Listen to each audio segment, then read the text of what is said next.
Très heureux de vous avoir très nombreux, vous qui nous suivez de partout à travers le monde. Mesdames et messieurs, bonjour et bienvenue dans ce nouveau numéro d'information qui vous sera présenté tout à l'heure sur l'actualité de ce jeudi 13 mai 2021. Nous sommes en direct au niveau de l'Assemblée nationale pour couvrir spécialement la séance plénière de ce jour qui sera entablée sur des propositions de loi.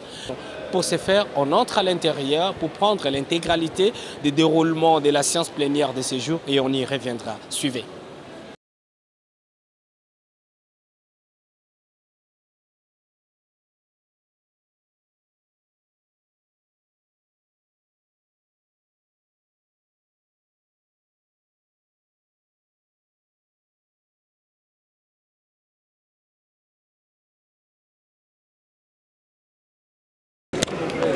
En attendant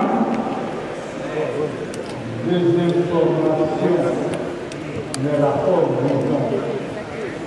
des services compétents sur les incidents qui se sont déroulés au stade, l'Assemblée nationale nous approuve les actes posé par le membre d'une certaine église. Citez le nom. Ce matin. C'est connu, président. Citez le nom. Au stade. Citez le nom.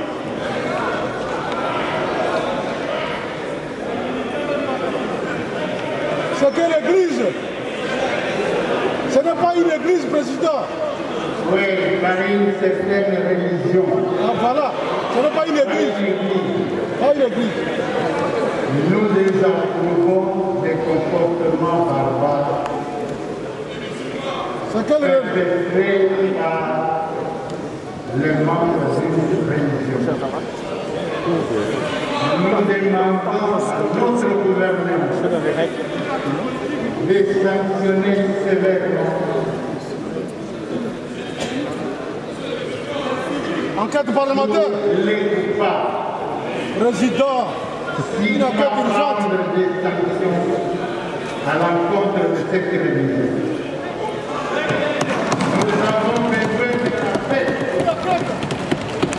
Une enquête urgente. À Kinshasa et dans l'ensemble du territoire national. Écoutez, chers collègues, nous allons poursuivre nos travaux sur le point relatif à l'examen et au vote de la proposition de loi modifiant et complétant l'ordonnance loi numéro 89 031 du 7 août 1989 portant création de la taxe de promotion de l'industrie. Comme vous le savez, nous n'avions pu aborder l'examen de ces points à l'occasion de notre séance d'avant-hier. Les mardis 11 courant, du fait que les déclarations des honorables délégués de nos 25 provinces en faveur de l'état de siège proclamé par le président de la République, chef de l'État, pour mettre fin à l'insécurité persistante dans les provinces de Missouri et du nord du Kivu, nous avons pris beaucoup de temps. Il sera question au courant de la présente séance d'entamer le débat général sur ces points. En attendant d'y revenir tantôt, nous allons devoir compléter notre ordre du jour par l'ajout du nouveau point. Il s'agit de l'examen et du vote de la proposition de loi modifiant et complétant le décret du 30 janvier 1940 portant cause pénale tels que confiés à ce jour. Ce point fera également l'objet de débats général au cours de cette même séance. S'il n'y a pas d'objection, l'Assemblée plénière peut se prononcer quant à l'ajout de ce nouveau point à l'ordre du jour. Qui sont pour? Qui sont contre?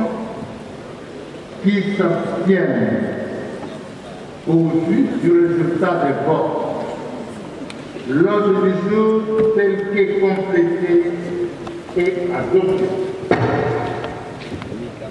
Honorable député, chers collègues, comme signalé plus haut, nous avons deux propositions de loi qui vont faire l'objet de débat général.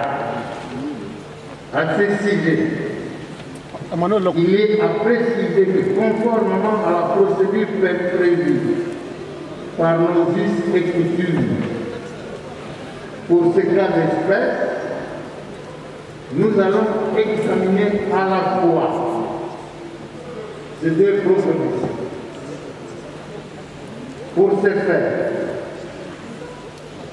nous accorderons à tour de rôle la parole à leurs auteurs pour en présenter l'économie. La même procédure sera suivie à l'étape de réponse des auteurs aux préoccupations exprimées par les honorables députés. Chers collègues, nous venons de nous fixer sur la procédure. Oui, je n'ai pas vu, je vais voir l'autre. Comme les renseignent les calendriers de nos travaux, les auteurs de ces deux initiatives législatives se trouvent être nos collègues, l'honorable Mboukoula Kabori pour la première et l'honorable Kassongo Mouadavita Lika pour la seconde initiative législative. Je les invite à prendre la place à l'endroit habituel en vue de la défense. Chacun de son texte devant nos assemblées. Chers collègues, prenez la place au podium. Honorable Président de l'Assemblée nationale, honorables membres du public, honorables députés et chers collègues, j'ai l'insigne honneur de proposer à l'auguste Assemblée la proposition de loi modifiant et complétant l'ordonnance loi numéro 87 031 du 7 août 1989 portant création de la taxe de promotion de l'industrie TPI en civil. Cette proposition de loi, portée initialement par notre ancien collègue Jean-Baptiste Oumassamba, avait été examinée et adoptée au cours de la législature passée par la commission mixte PAJ et COFID, mais jamais présentée en plénière de l'Assemblée nationale en vue de son adoption. Pour nous présenter à son tour l'économie de sa proposition de loi. Collègues, vous avez la parole. C'est pourquoi que je me tiens devant cette tribune pour présenter l'économie générale du même texte. La législature passée, pour rafraîchir votre mémoire, chers collègues, la proposition de loi a été examinée, adoptée par notre chambre, envoyée au Sénat.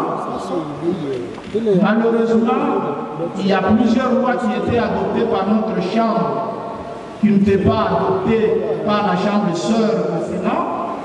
Et il y avait également les lois qui étaient adoptées par le Sénat, qui n'étaient pas non plus adoptées par notre Chambre. À la fin de la législature, toutes les lois qui étaient adoptées par l'une et l'autre Chambre sont tombées caduques. Pour présenter l'économie générale de la dite proposition de loi. Honorables députés, chers collègues, les États africains, pour la plupart les États qui étaient colonisés par la France,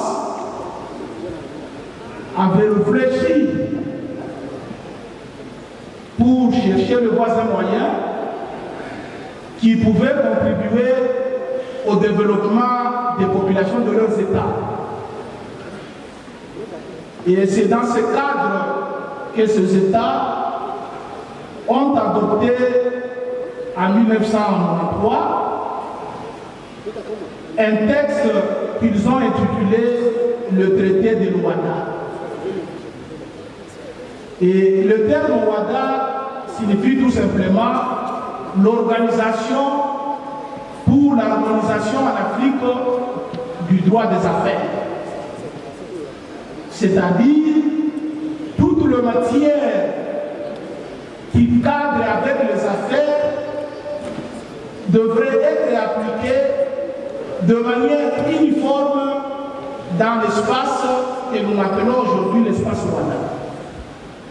Et cet espace, jusqu'en 2012, avait 17 pays.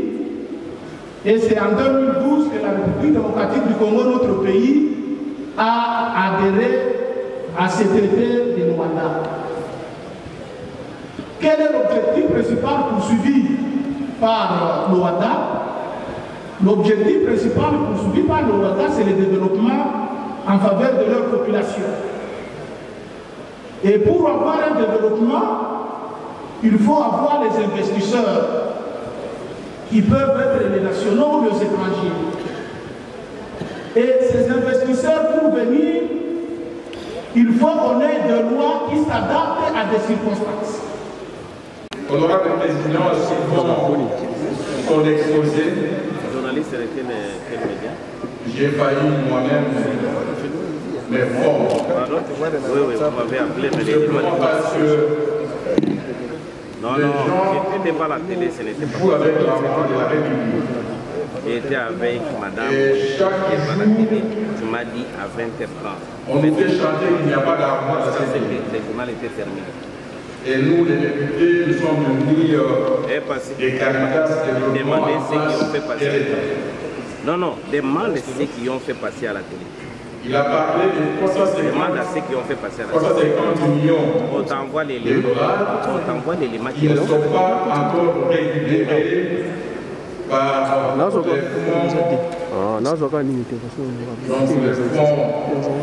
de promotion de l'émission.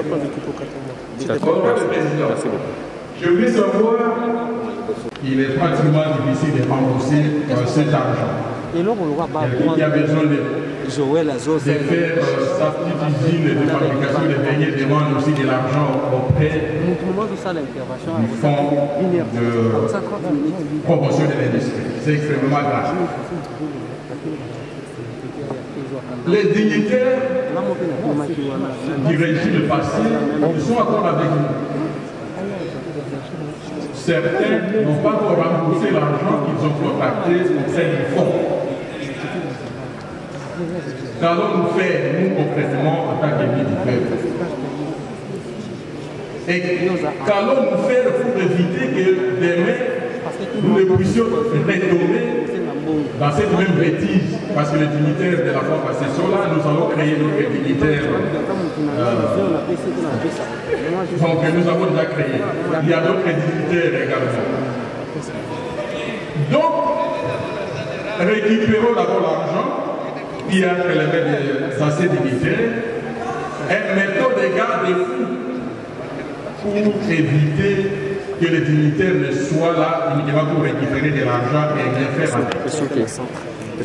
Donc c'est ainsi que je propose une disposition à insérer, c'est-à-dire pour sanctionner les comités de gestion lorsque l'étude est mal faite vous faites une mauvaise étude et vous donnez l'argent de l'État, il faut qu'on puisse vous sanctionner. L'article 10,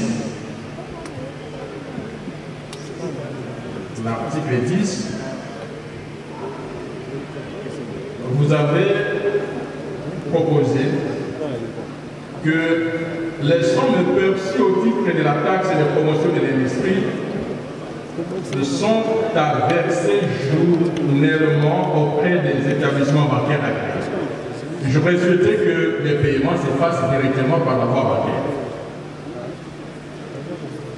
Que donc les assujettis puissent verser eux-mêmes l'argent à la banque, au lieu que ce soit versé par les agents du fonds. Et deuxièmement, concernant toujours l'article 10, vous avez dit qu'elles ne peuvent faire l'objet d'une quelconque retenue à la source au profit de quelque organisme que ce soit. Bon, je ne sais pas s'il y a d'autres organismes qui interviennent, qui bénéficient de cette taxe. S'il y en a, je propose plutôt qu'il y ait un mécanisme de dispatching directement au niveau de la banque. C'est-à-dire au niveau de la banque, que la banque puisse opérer la retenue d'une façon automatique pour les services qui interviennent et qui sont bénéficiaires de cette taxe, pour éviter que les amis et les comités de gestion du fonds ne puissent s'en approprier seuls.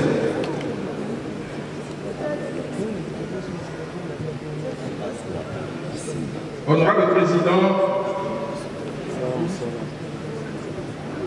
le problème des rétrocommissions, c'est partout. Il serait mieux que nous puissions trouver un mécanisme approprié pour éviter les rétrocommissions. Je soutiens la proposition de notre collègue Maurice et je vais voter pour sa préservabilité. Je demande également aux collègues de faire autant. En ce qui concerne la proposition de mon collègue président de la commission PAG, honorable Miquin, j'aimerais savoir au niveau de la forme d'abord. J'ai vu dans certaines dispositions, on a mis, notamment à l'article 226, on a mis 6 mois, les 6 c'est un chiffre, et dans l'article 228, les 6 c'est en lettres. Je ne sais pas si sur le plan de la forme c'est correct. Et ce n'est pas seulement ces deux dispositions, il y a d'autres également. En ce qui concerne l'article 227, en application de l'article 69, est puni de 6 mois à 2 ans de servitude pénale principale et d'une amende de 2 500 000 francs à 7 500 francs congolais pour l'une de ces peines seulement. Toute personne tenue d'accomplir une des formalités prescrites au présent acte uniforme et qui s'abstient ou encore qui effectue une formalité parfois. S'il y a lieu, la juridiction qui prononce la condamnation ordonne la rectification des mentions et prescriptions inexactes. J'aimerais savoir si vous avez pris l'article 69 du texte tel que ça se trouve dans le traité au Ouattara. Et deuxièmement, de 2 500 000 à 7 500 000, aviez-vous une préférence pour ces chiffres?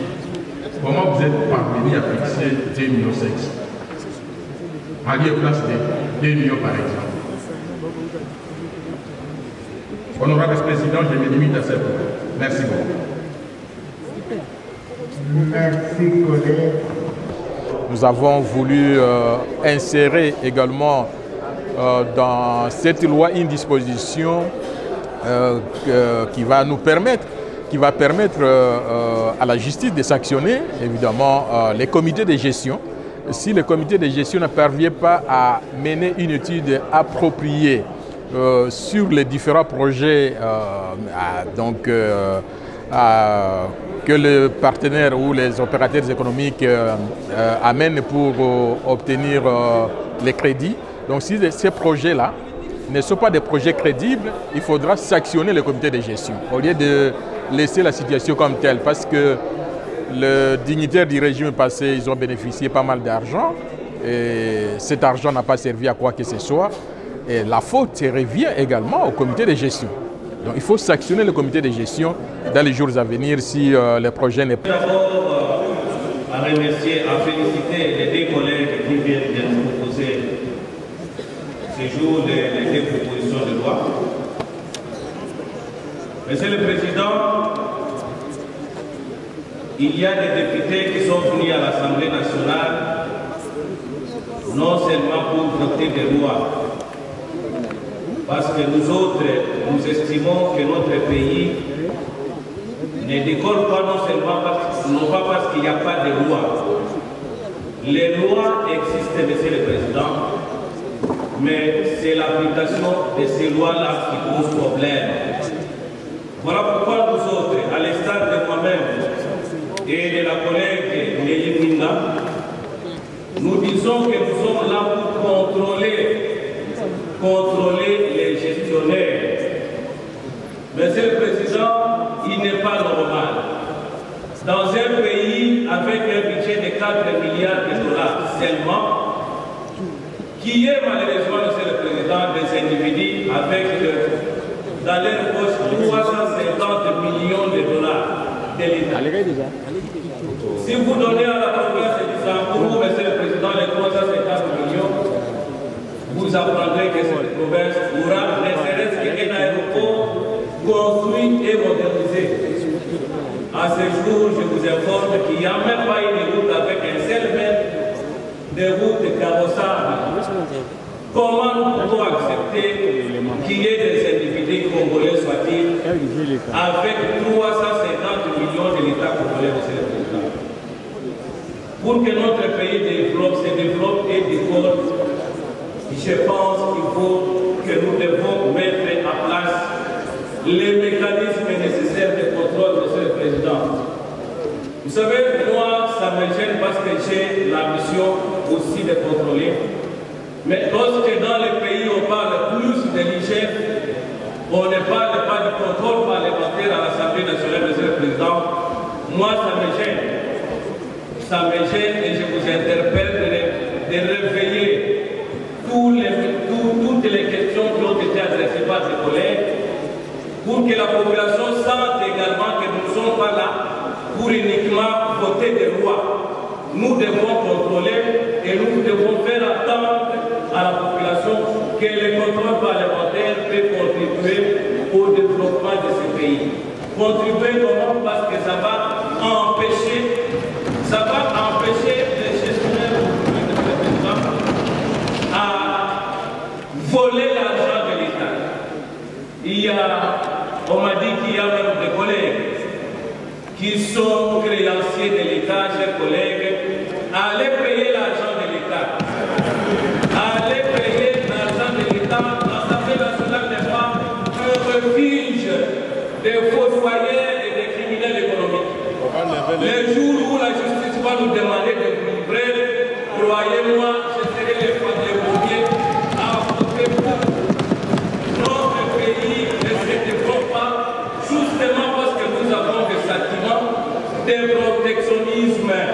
Arrêtons de protéger des gens qui ne veulent pas voir le pays aller de l'avant. Je crois pas tout dire, Monsieur le Président, pour la proposition de loi de l'honorable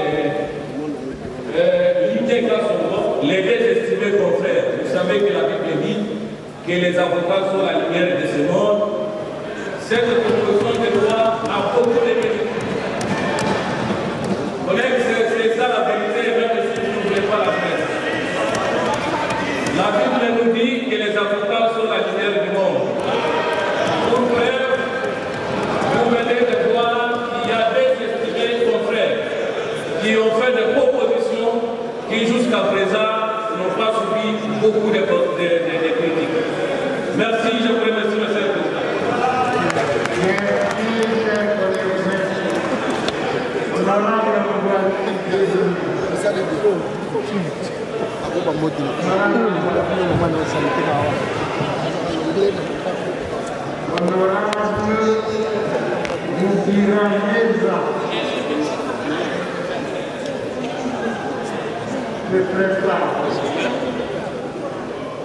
Merci beaucoup, honorable président, pour la parole m'accordée.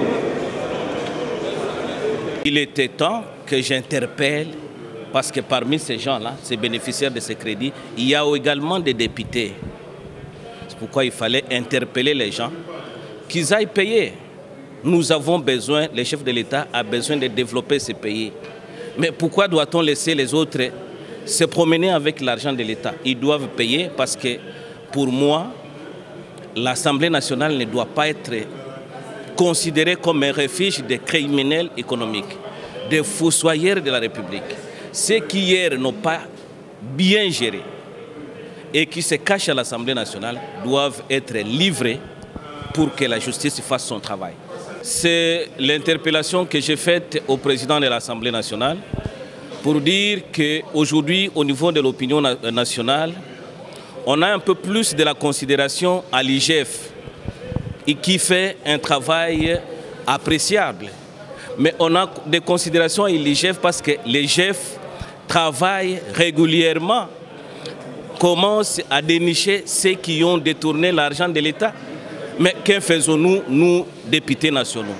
Nous devons également activer les contrôles parlementaires pour voir quel est le ministre qui a fait quoi, qui n'a pas bien géré son secteur d'activité et au besoin envoyer les dossiers en justice. C'est de cette façon et à ce prix, chers journalistes, que le pays peut décoller. Pourquoi? Hier, nous avions des gestionnaires. Si ceux-là ont volé et qui ne sont pas poursuivis, ceux qui viennent d'arriver au gouvernement vont faire la même chose pour dire les autres ont fait, ils n'ont pas été poursuivis, nous allons faire, on ne le fera pas contre nous. C'est pourquoi le chef de l'État qui nous a donné le mot d'ordre, il nous a dit qu'il faut faire un contrôle parlementaire sérieux. Et il a même insisté, n'épargnez personne. Nous, députés, nous devons faire notre travail pour l'accompagner et accompagner le pays. Nous ne devons pas nous rester avec des criminels économiques dans cette salle. Si la justice a besoin d'eux, moi je suis parmi les députés qui vont sensibiliser les autres collègues et à les livrer pour qu'ils aillent subir la force de la loi. Après la brillante intervention du collègue Zékoulié, j'allais dire sans objet, Monsieur le Président. Mais étant donné que nous sommes dans un débat général en vue de la recevabilité du texte, je me sens interpellé, Monsieur le Président, et voilà pourquoi j'ai décidé de prendre la parole à saluer les initiatives de nos collègues et les féliciter, Monsieur le Président, pour la pertinence des textes qu'ils proposent à notre examen. J'aurai l'occasion d'y revenir lors des travaux en commission parce que moi-même je suis membre de la PAJ et donc je pense qu'il nous faut gagner du temps. Je plaide donc au Monsieur le Président pour la recevabilité de ces deux textes, étant entendu qu'ils sont importants pour notre pays, étant entendu qu'ils sont pertinents. Je pense que tout a été presque dit. Il a été abordé ici la question de compatriotes qui doivent de l'argent au FPI. Attention. Et certaines insinuations ont été faites et je pense que c'est le lieu, le moment de dire que toute loi doit être personnelle. Et c'est ça qui doit faire la force de l'œuvre législative au droit président. Et ici, je voudrais rappeler que le FPI existe depuis très longtemps. Et la taxe dont il est question a été instituée, je crois, en 1989. Et que, avant le FPI, une autre structure a fonctionné dans ce pays. C'est le Fonds de promotion du développement. Et je me souviens en tant qu'ancien conseiller juridique à l'Institut congolais pour la conservation de la nature, que le parc de l'Ancélé que nous appelions à l'époque le parc du président Mobutu fonctionnait grâce aux fonds qui étaient alloués à l'ICCN, à cette structure, par le Fonds de promotion et développement, contribuant ainsi à l'amélioration de la conservation de la nature dans notre pays. C'est vrai que, et c'est là la faiblesse que je relève dans le texte du collègue Maurice Mboukou, et j'y reviendrai pendant les travaux à la commission, c'est vrai que beaucoup ont pris l'argent et n'ont pas payé. Mais il est bon de rappeler au président que les crédits qu'allouent les FPI sont constitutifs des dettes de façon, si je peux parler en profane. Ce sont des dettes, bien que ces dettes soient publiques. Mais il y a un principe clé en matière de recouvrement des dettes, c'est pour dire que la dette est créable, elle n'est pas portable. C'est ici au roi président que j'invite le collègue Moumou. Nous devons innover. Et l'ancien collègue qui a géré les FPI a parlé, mais dans le texte au roi président, rien n'est prévu en termes de l'obligation, de la responsabilité qui devrait être faite aux gestionnaires du FPI, eux qui donnent les crédits, d'intervenir en matière de recouvrement du roi président. Nous ne sommes pas l'Église. Quand on vous prête de l'argent, très peu ont la volonté de payer. Même les loyers, là où beaucoup parmi nous habitent, vous habitez et parfois vous oubliez que vous êtes déjà au-delà de la fin du mois. L'employeur doit, les bailleurs doivent vous le rappeler. Et puisque nous sommes guidés par les soucis du nouveau roi président, moi je pense et je propose que dans le texte que je vais donner pendant le débat en commission, que nous puissions imaginer un mécanisme qui rendrait responsables les gestionnaires des FPI qui ne fourniraient aucun effort pour recouvrer l'argent qu'ils auront donné aux particuliers au roi président. Ainsi, l'obligation incomberait à la fois à celui qui a emprunté et à celui qui a prêté pour permettre ainsi à l'État de rentrer dans ses droits au roi président. Et j'avais dit que je ne serais pas long.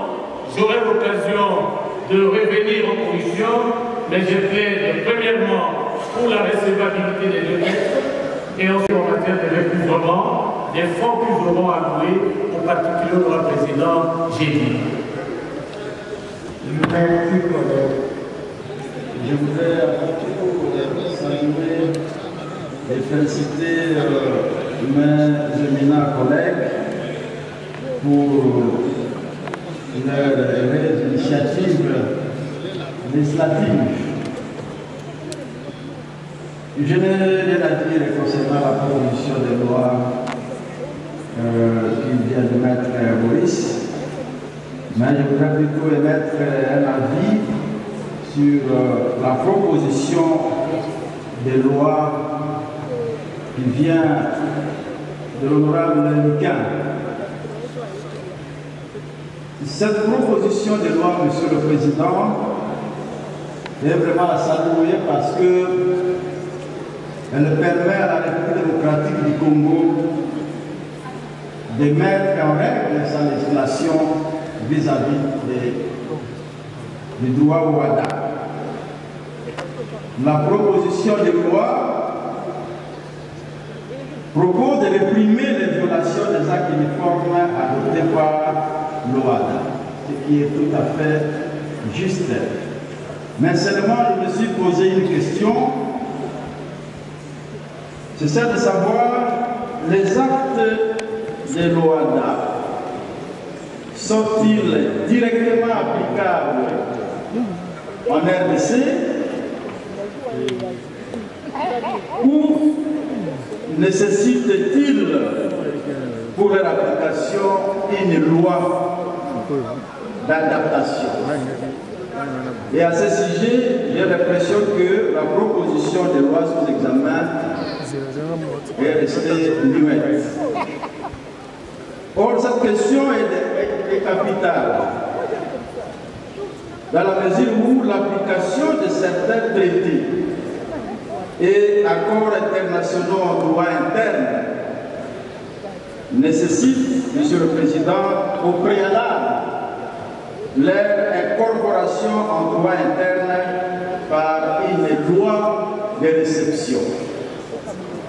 Cela fut le cas du statut de Rome de la Cour pénale internationale qui a été incorporée en droit congolais à la loi numéro 15-0022 du 31 décembre 2015.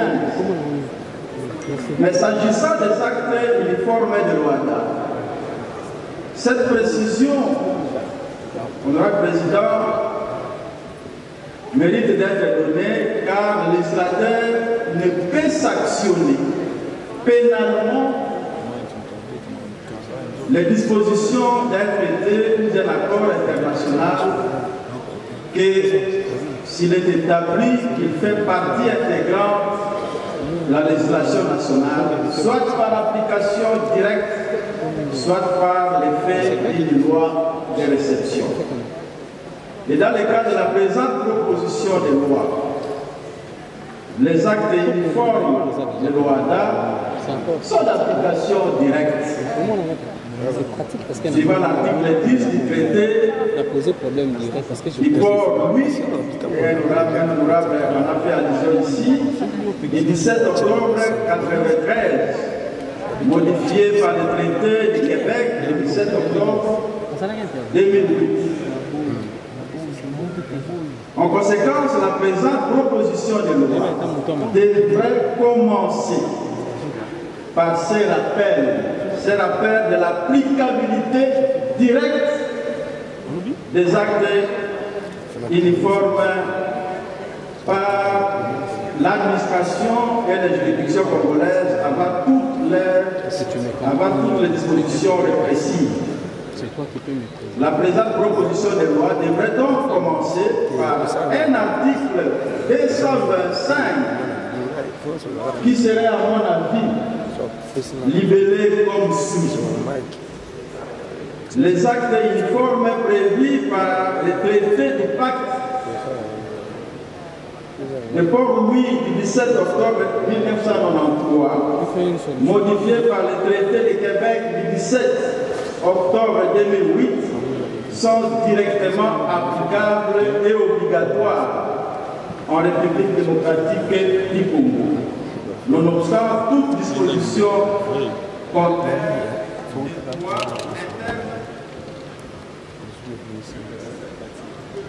Oui, vous avez encore quelques poussées de secondes. Non, je n'ai pas fait 4 minutes, Président. Je n'ai pas fait 4 minutes. Donc, l'intérêt de cette proposition, c'est que avec cette précision, cette disposition, par lesquelles commenceraient les articles de la proposition de loi, on éviterait de revenir plusieurs fois, comme on peut le dire, avec la même formule, voyez, qui dit en application. Cette formule revient 47 fois dans le texte. Monsieur le Président, ça rend l'écriture de l'ensemble de la loi un peu monotone, redondant. Je pense qu'on ferait inutile d'éviter chaque article de revenir sur la même phrase en application. Ça fait 47 fois. Alors, je pense que nous aurons des amendements utiles à faire à la commission le moment opportun pour rendre l'écriture de cette proposition de loi beaucoup plus conforme, même si je ne suis pas un expert en légistique. Merci, Monsieur le Président. Merci, Honorable Président, pour la parole. Je voudrais féliciter les collègues pour leurs initiatives. Néanmoins, à cet instant, beaucoup sont déjà fatigués, donc on ne va pas vous fatiguer davantage. Donc, je voudrais être direct sur certains points.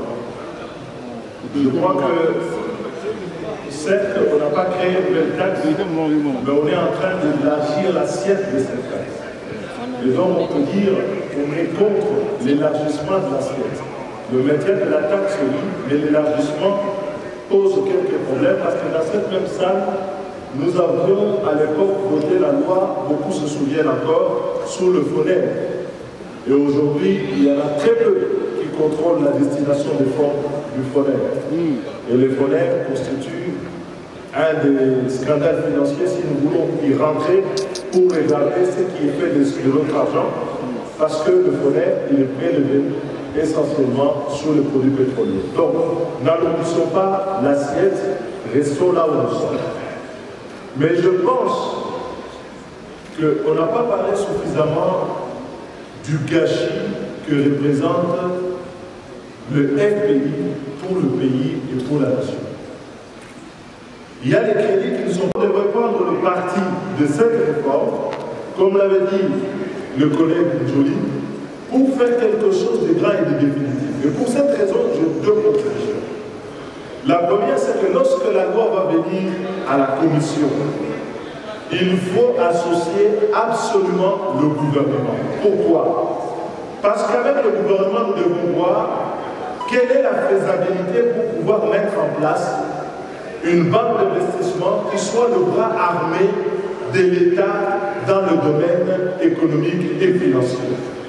Aujourd'hui, c'est quand même assez ridicule de voir que nos provinces, quand elles ont besoin de 10 000 $ ou de 30 000 $, elles vont emprunter à des taux usuraires auprès des banques commerciales dans lesquelles l'État n'a aucune participation. Aujourd'hui, les dernières participations de la BCDC ayant été bradées. Donc, je dis, si nous voulons que les FPI deviennent ce vecteur d'intervention de l'État dans le secteur économique, et aussi un appui pour les politiques publiques, pour l'État et pour les provinces, on peut imaginer par exemple qu'on crée une banque d'investissement qui va diversifier les ressources du FPI, mais qui va pouvoir permettre de le mettre ensemble. Une réflexion, c'est le produit de la taxe. On peut penser aussi aux produits des consignations qui sont faites notamment en matière fiscale, parce qu'ils sont versés, quand vous avez un procès, vous contestez un AMR, vous consignez dans les banques commerciales, jusqu'à ce que le procès se termine, cet argent tourne. On peut penser que cette banque d'investissement reçoit aussi des consignations, comme ça se fait ailleurs. On peut penser que les fonds du FONER, parce que déjà on utilise les FPI pour financer les infrastructures. Donc si vous mettez ensemble les produits de la taxe, les produits de la consignation, à un aspect qui pourrait apparaître comme du bricolage, de faire une grande réforme et doter l'État des moyens d'intervention. S'agissant par contre de l'OADA, je vous surprendrai, collègue Lequin, je crois qu'il y a des préalables que nous devons faire. Aujourd'hui, dire que le droit OADA nous oblige à éviter les sanctions, non. Il s'agit des mesures pour lesquelles le droit OADA a laissé à chaque État de déterminer ce qu'il veut y mettre. Donc, qui dit sanction pénale dit, comme État souverain, je peux choisir de ne pas sanctionner, comme je peux choisir de pénaliser. Et il y a un collègue qui est intervenu ici qui a parlé de la cohérence de la politique pénale. On ne peut pas, dans une loi, vous sanctionner à 1 an, à 2 ans de pratique et ne pas réfléchir à la manière dont fonctionne notre économie. Pourquoi beaucoup des activités économiques dans notre pays évoluent dans les secteurs informels? Parce qu'il y a de la tracasserie. Parce qu'en amont, nous ne faisons pas le travail ici pour parler clairement de l'assainissement de la chaîne pénale. Toutes ces infractions que vous créez deviennent des tracasseries aux mains du parquet et aux mains de juges pour tracasser les opérateurs économiques. Et comme conséquence, le climat des affaires n'est pas assaini, personne n'investit, et ceux qui sont dans les secteurs informels préfèrent y rester parce que le nombre de tracasseries que nous avons sont importants. Et donc, j'avais une recommandation à faire, et je souhaiterais peut-être que dans la conclusion, on puisse soumettre aux voix de la plénière en disant ceci. Nous pouvons faire un choix intelligent. Il n'y a pas d'obligation. Ce n'est pas dit nécessairement qu'on doit sanctionner. Chaque État fait ce qu'il veut. Et nous pouvons faire ce que nous voulons. Voilà ce que nous pouvons faire. C'est de considérer que pour toutes les infractions qui existent dans notre arsenal pénal, mais dont la définition de l'infraction peut différer dans le droit Wada, nous puissions mettre un quantum de la peine, mais qui soit compatible avec notre code pénal. Et que pour tous les restes des infractions, pour lesquelles il n'existe pas de sanctions, des grâces qu'on puisse s'inscrire dans la modernité du droit des affaires, c'est-à-dire la tendance à la contractualisation, à la peine civile, où la sanction pénale doit être le dernier recours pour les comportements que l'on considère comme étant ceux qui doivent être sanctionnés. Je considère par exemple que les défauts d'immatriculation, nous devrions faire plutôt de l'éducation que d'aller sanctionner. Parce que la manière dont ça sera pratiqué sera désastreuse pour notre économie. Et donc, la proposition que je soumets à la plénière, c'est de dire ceci. Nous acceptons la recevabilité, nous votons pour la recevabilité de la loi.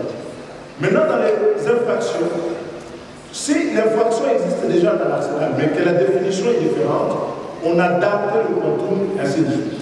Mais que pour tout le reste, qu'on puisse demander au ministre de la Justice de venir, que nous puissions regarder au niveau du code pénal pour avoir une politique pénale qui soit cohérente. Parce qu'au fur et à mesure que nous avons fait des lois, nous avons des sanctions qui de temps en temps sont plus exagérées pour des comportements mineurs et qui sont mineurs pour des comportements qui, eux, méritaient d'être véritablement sanctionnés. Si nous prenons cette précaution, à mon avis, avec prudence, nous pouvons arriver au bon résultat. Je dis, Monsieur le Président, je vous remercie.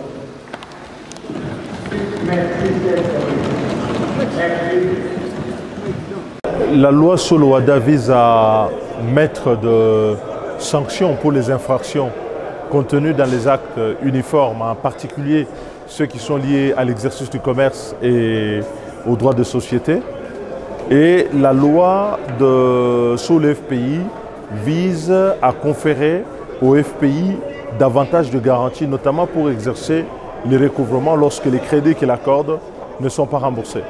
Mais de mon point de vue, je pense que en ce qui concerne le FPI, on aurait pu prendre parti de la situation actuelle pour véritablement reformer. Ce pays a besoin d'une grande banque d'investissement.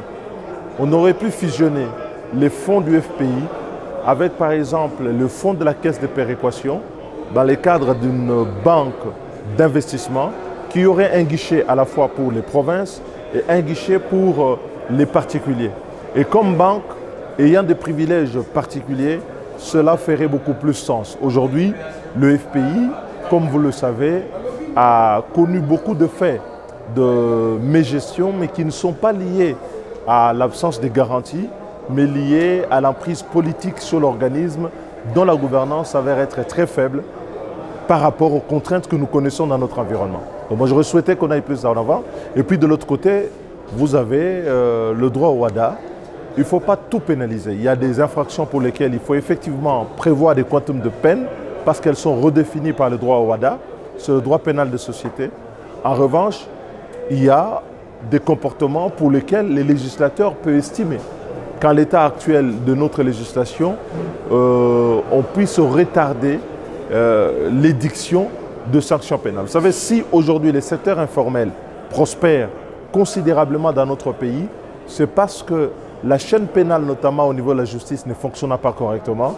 Les gens ne veulent pas aller dans le secteur formel pour ne pas se retrouver prisonniers de juges qui rendent très souvent des décisions iniques contre le monde des affaires. Et donc ça, c'est un élément important que nous avons apporté au débat, mais ce sont des lois qui, pour l'une et l'autre, sont susceptibles de mettre de la transparence et une meilleure gouvernance du secteur économique et offrir peut-être davantage de moyens pour les entrepreneurs congolais. Notre intervention, en résumé, consistait à ce qu'on puisse recevoir la loi et que cette loi devienne la nôtre pour que cette fois-là, que nous puissions placer des mesures contraignantes pour que tout celui qui bénéficierait d'un crédit à partir de l'FPI, que cela puisse faire quelque chose qui pourra développer l'industrie locale. Parce que le Congo, depuis toujours ici, ne fait pas développer l'industrie locale. Et on se fie qu'aux multinationaux. Les multinationaux, quand ils viennent ici, c'est pour voir comment grandir leur chiffre d'affaires, comment faire des affaires, si je peux le dire aussi ainsi. Et alors, c'est ce qui fait que l'arrière-pays, comme nous sommes dans un monde capitaliste, on est en train d'écraser tout ça. Mais c'est la politique du pays qui fera telle sorte que l'arrière-pays développe aussi l'industrie locale, laquelle qui doit permettre à ce qui est aussi ce que nous appelons l'exode urbain. Au lieu que tout le monde quitte le milieu rural pour venir renflouer nos villes, mais non. Parce qu'il y a l'industrie, parce qu'il y a l'emploi, vous verrez que ces gens-là n'auront pas tendance de venir toujours dans le ville, mais plutôt ils auront maintenant tendance de partir des villes pour l'arrière-pays. Pourquoi? Parce que même tous ceux qui ont étudié à grand nombre sont ici, sont dans des grandes villes, dans de grands centres. Pourquoi? Parce que dans leur territoire d'origine, il n'y a pas d'emploi. Les conditions ne sont pas améliorées, mais lorsque les gens sont financés et que chacun développe une petite industrie chez lui, vous verrez qu'il y aura cet exode urbain et il y aura un ouf de soulagement qui pourra sortir de ces pays et le pays aura maintenant à créer ce qu'on appelle la classe moyenne.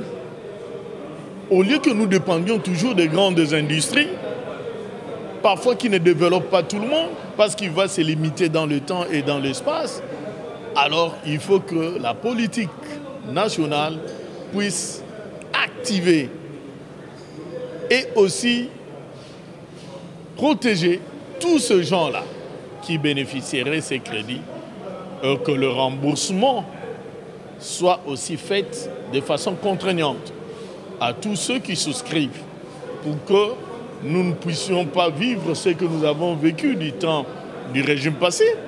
On donne aux politiques, ils sont protégés par les politiques et les politiques ne savent pas rembourser. C'est ce que je qualifiais dans mon intervention, la culture de l'impunité. La justice en réalité de notre pays doit se métamorphoser, doit changer pour que les choses changent. Le Parlement n'arrête pas, on peut contrôler, mais si celui qui est placé ou qui a les prérogatives pour arrêter ne le fait pas, ou il arrête, mais il ne sait pas sanctionner, il ne demande pas ce qui est remboursement, qu'est-ce que vous voulez que le parlementaire fasse? Il y a des recommandations. Ce que nous voulons, c'est le régime en fait. Je souhaiterais que ce régime, avec le président Félix Tshisekedi, il prône l'état des droits, que cela ne soit pas le slogan, mais plutôt que ça se matérialise. Et dès que cela s'est matérialisé, je suis sûr que ça sera un gain, et pour vous, et pour moi, et pour le juriste, et pour tout Congolais. Et voilà, nous serons maintenant dans un état de droit, digne de son nom. Je suis pour cette loi. Vraiment, je suis pour cette loi.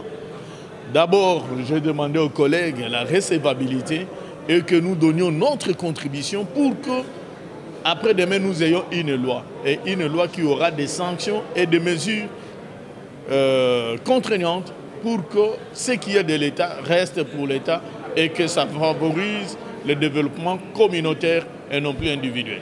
Bon, merci beaucoup pour la question. Je ne me suis pas penché sur la proposition de loi concernant les dispositions légales sur le plan pénal pour l'application de notre ratification au dispositif de l'OADA. Non, je suis intervenu plutôt sur la proposition de loi présentée par l'honorable Boris Mboukou sur la taxe de promotion industrielle. J'ai voulu, à travers mon intervention et à la suite des propos de l'honorable Jacqueline Joly, lancer un débat public sur la nécessité pour la République démocratique du Congo de disposer d'une banque d'investissement.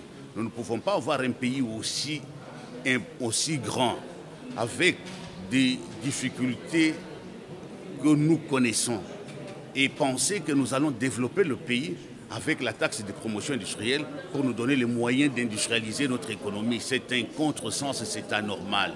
Au grand mot de grands remèdes. Ce qu'il nous faut, c'est une banque à même de lever des fonds sur le plan international et venir intervenir dans le pays ici, parce que nous avons un champ immense d'intervention.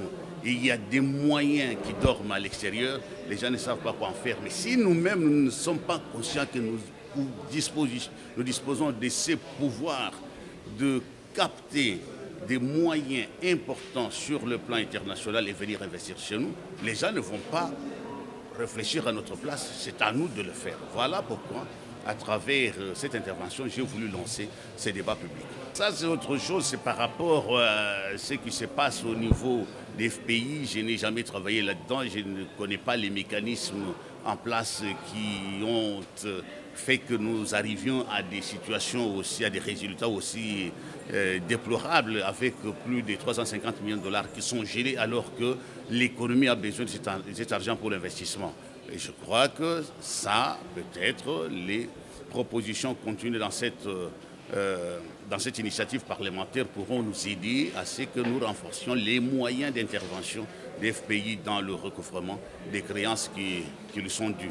Vous savez, l'intervention de mon collègue Ngoï Kassange a insisté sur le problème des gouvernances, des bonnes gouvernances, des pratiques qu'il faut réprimer, qui ont élu domicile au sein de FPI. Il l'a dit, il a été victime. Imaginez-vous, vous êtes vous-même celui qui devait distribuer le crédit. Vous surévaluez l'hypothèque, alors qu'en cas de faillite, de défaillance dans le paiement de la créance, vous devez recourir à ces moyens-là pour retrouver ce que vous avez dépensé. Alors, vous retrouvez là avec un bien qui coûte 200 000 $, vous avez estimé que c'est 500 000 pour sortir 500 000 de vos caisses, et bien même si vous recourez à l'hypothèque, vous n'aurez jamais les 500 000. Et ça, ce sont des choses à condamner. Voilà pourquoi il fallait laisser les gens parler pour que tout celui qui a un élément nouveau puisse l'évoquer de manière telle que quand nous allons examiner le texte au niveau de la commission, peut-être que ce sera une commission mixte, je ne sais pas. Alors en ce moment-là, on va voir dans quelle mesure on pourra mettre en place un dispositif qui devrait faire en sorte que ce genre de pratiques cesse. Autrement, nous n'allons jamais nous en sortir. En fait, j'intervenais dans le cadre du débat général parce qu'il y a deux collègues qui ont proposé des propositions de loi sur la taxe pour le FPI et sur les amendements au code pénal. Alors, l'essentiel de mon intervention était de dire de demander aux collègues que ces propositions soient déclarées recevables pour être envoyées en commission.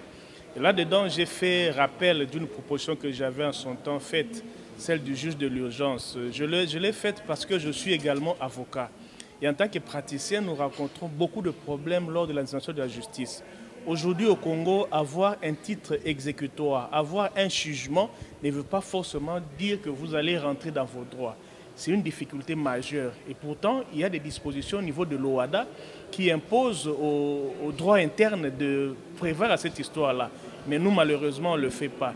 Et j'ai aussi fait attention à ce que le FPI fait. Parce que beaucoup de collègues sont intervenus pour dire que le FPI ne sait pas recouvrer les prêts qu'il accorde aux personnes. Moi, personnellement, en tant qu'avocat, à un moment donné, j'ai été interpellé au niveau du FPI pour proposer des contrats types. Qu'est-ce qui se passe? Dans ces contrats-là, on doit tenir aussi compte de l'évolution du droit, de l'adhésion de notre pays à l'OADA. Donc, il y a des dispositions qui rendent faible l'action des avocats qui sont en fait attachés au FPI pour recouvrer ces fonds. Mais à la fin, ce qui est important, j'ai estimé que dans notre société, quand nous occupons certaines fonctions, notamment nous députés, et même j'ai cité le président de l'Assemblée nationale, il faut une moralité exemplaire. Il faut effectivement qu'on soit le plus irréprochable possible. Et pour ce faire, certaines infractions ne peuvent pas être punies de la même manière que le Congolais ordinaire.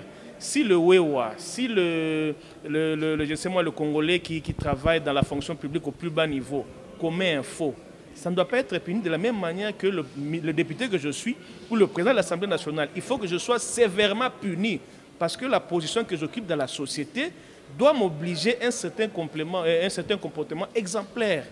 On a l'impression que certaines infractions, c'est pour les petits peuples. Alors moi, je suis d'un avis contraire.